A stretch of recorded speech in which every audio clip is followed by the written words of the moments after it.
हमारी दोस्ती हो गई है। और हम हिमेश और मैं पहली दफा मिले थे 2007 में। अच्छा जी। जब वो लेजेंडरी लंबे कोट वाला लाल टोपी वाला हिमेश, जो इमेज थी, दाढ़ी टोपी मोटू, पिक्चर अभी आ रही थी, इफ यू रिमेम्बर, उस वक्त मिले थे। और फिर अभी जब मिले हैं, इट्स मतलब मैंने पिछली बार सीजन इंडियन आइडल के इसमें भी बोला था कि it's like I am meeting somebody. मतलब इंसान वही है, लेकिन उस नजरिया जो है ना, मेरा भी उनका भी ऐसा इतना बदल गया। It's so wonderful. एक इंसान जो इतना पॉजिटिव, सबको सिर्फ मतलब ओनली इनकरेजिंग एवरीवन। मतलब वहां से हर सिंगर जाता है तो म्यूजिक जितना चाहता है म्यूजिक को, उतना उसकी चाहत बढ़ जाती है जब वो इंडियन आइडल के स्टेज से जाता है। It's truly amazing. क्या बात है। विशाल सर, मैंने आपके बारे में एक बात सुनी है, कहते हैं कि बिना इनविटेशन के एक बार ये किसी शादी में मंदिरा बेदी के साथ चले गए थे। सर वो सुनाओ ना, किस्सा क्या है? नहीं, किस्सा विस्सा कुछ नहीं है ऐसी। मतलब हम लोग इंडियन आइडल के शूट से थके मरे निकले थे, तो जब होटल पहुंचे तो वहां पे शादी हो रही थी। तो बोला यार होटल का मेन्यू तो रोज खा रहे। अच्छा। एक ट्रायल मार के देख लेते हैं, थोड़ी रोकेंगे यार। सो वी वेंट इन, और अपनी थोड़ी मतलब पोस्ट शूट वाली जो हालत होती है ना, आप तो जानते हो, पोस्ट शूट वाले आर्टिस्ट का बॉय लगता है वो, खुद आर्टिस्ट। तो हम उस हालत में पहुंच गए शादी में, और सीधे पते की बात, बुफे लाइन पे गए, चेक कर लिया, होटल का ही खाना था, बोला रूम में ही खा लेते। चलो फिर निकले वहां से, बस तो मिल लिए सबसे, सब खुश हो गए बस। Those people must have been stunned कि सभी सेलिब्रिटीज हमारे शादी पर आ गए। हाँ, तो हमने उनको बोला अगली बार मेन्यू थोड़ा सा दुरुस्त कीजिएगा। हिमेश सर, आपको बहुत मुबारक, आपकी 2018 में शादी हुई है।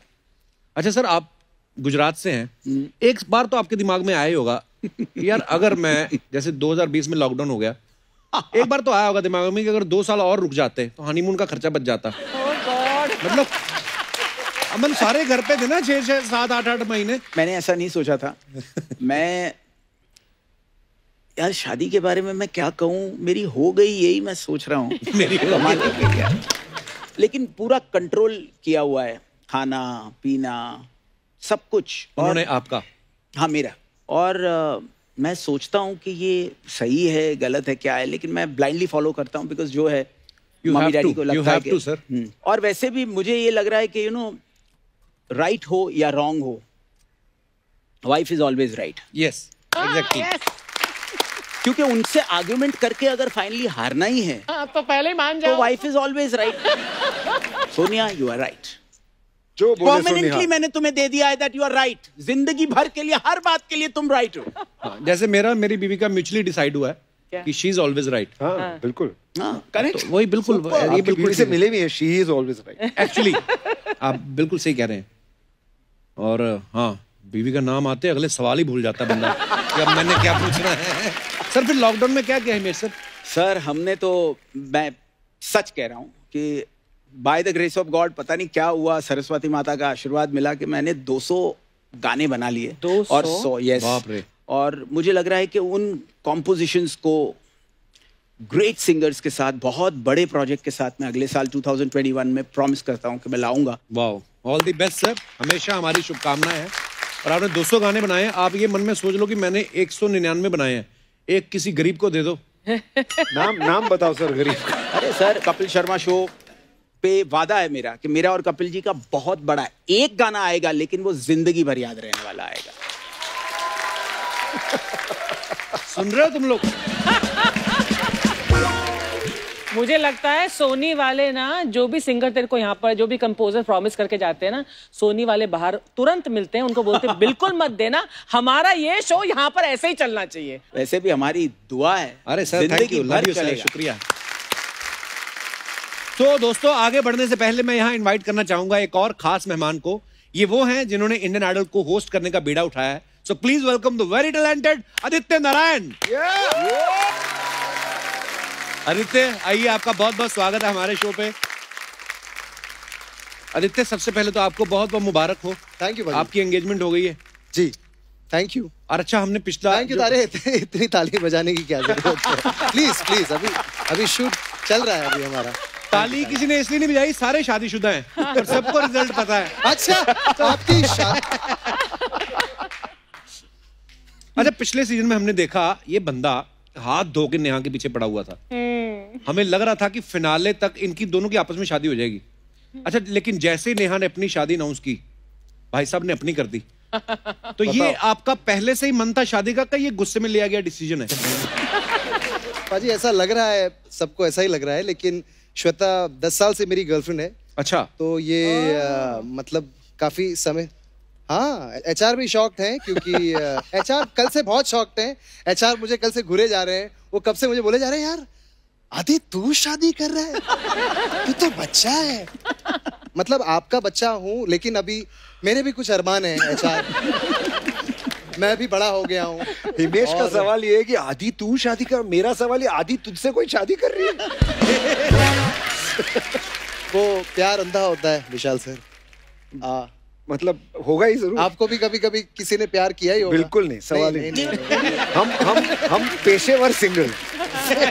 जेन्युइनली पूरी दुनिया को ये बात बतानी बहुत जरूरी है, because everyone feels that you were madly in love with Neha, और मैंने तुम्हारा इतना साथ दिया। I am madly in love with Shweta money.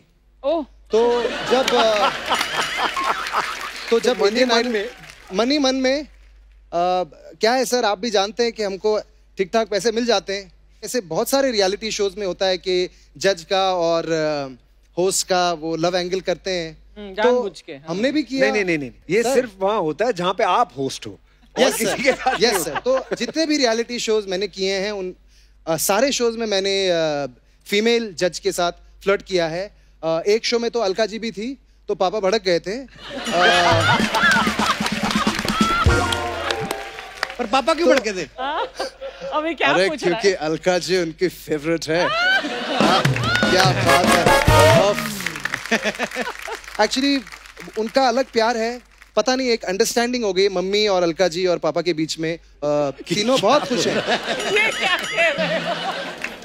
अच्छा, 11 साल से आप अपनी फियांसी को जानते हो जी। तो ये लॉकडाउन में ऐसा क्या दिव्य ज्ञान प्राप्त हुआ आपको जो आपने ये डिसीजन लिया कि मुझे शादी कर लेनी चाहिए? और बड़ी बात, उस लड़की की मैं तारीफ करूंगा जो आपको 11 साल से जानती है, फिर भी आपसे शादी कर रही है। इनके लिए तो स्टैंडिंग। थैंक यू पाजी, थैंक यू। नहीं, कॉमेडी शो है तो जोक्स चलते रहने चाहिए। जब तुम लोग दोनों लड़ाई करते हो जी, तो who's right? हम लोग कभी लड़ाई करते नहीं है एचआर, क्योंकि मैं पहले ही सॉरी बोल देता हूँ। तो मैं अकेला नहीं हूँ। नहीं जो ऐसा कर रहा हूँ। नहीं। Then I'm happy. I think ये हस्बैंड्स आकर ना शो पर ही बोलते हैं कि वाइफ इज ऑलवेज राइट, और ये सब मतलब इतने झगड़े होते हैं हर शादी में। परमीत जी भी लड़ाई करते हैं। हाँ। मतलब वो करे ना करे, मैं तो परमीत सर, हाथ उनके आप देखना, इधर लंबा सा कट है, दांतों के निशान है इधर उनके, तो ऐसे थोड़ी पड़े हुए उनके। आपके कहाँ हैं?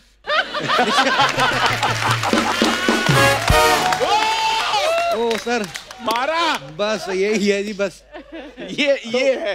ओ अच्छा, पूरे लॉकडाउन में जब सैलून बंद हो गए, जब सारी उम्र खुले रहे सैलून, तो इन्होंने अपनी दाढ़ी नहीं काटी, विशाल सर ने। सैलून बंद हो गए तो पता नहीं क्या दिमाग में आया, मशीन फेर दी। सर ऐसा क्या आपको दिव्य ज्ञान प्राप्त हुआ? मतलब सर मैं सच बताऊं, मैं इरिटेशन सी होने लगे थी, और मैं मतलब सिंधी हूँ, हमारे में तो दाढ़ी 3 दिन में आ जाती है सर।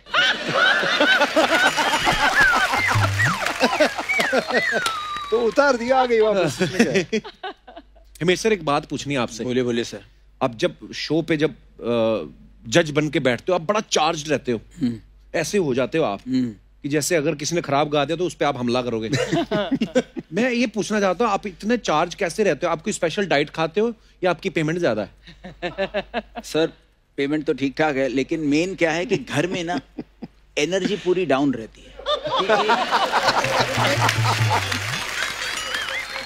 मेरी बैटरी डाउन इसलिए होती है कि मेरी चार्ज होने के लिए मेरे पास काम की जगह है, तो वहां मेरी एनर्जी पूरी निकल के आ जाती है सर। बात नहीं, एक्सप्लेन करने की जरूरत नहीं है कोई नहीं। फिर भी करना तो पड़ेगा। हाँ। सर घर तो जाना ही है। आदि, आप इतने सारे शोज आप होस्ट करते हो जी, आपको अच्छा लगता है होस्ट करना, कि आप कैलकुलेशन करते हो कि 2 म्यूजिक कंपोजर हैं, 3 महीने शो चलेगा, अगर मैंने इनको वहां पे इंप्रेस कर दिया 4-5 गाने, ऐसा हिसाब किताब कैलकुलेशन लगाते हैं आप कभी कि नहीं? पाजी देखिए, कोशिश तो हमेशा जारी रहती है, और मैं शोज हमेशा ऐसे पकड़ता हूँ जो कम से कम 6 महीने चले। अच्छा। ये मजा ही अलग है सर। आप जितने मर्जी हिट गाने बना लो, जितने मर्जी हिट गाने गा लो, जो वीकली चेक आता है ना उसका मजा ही अलग है। कि नहीं? बहुत सही बात है।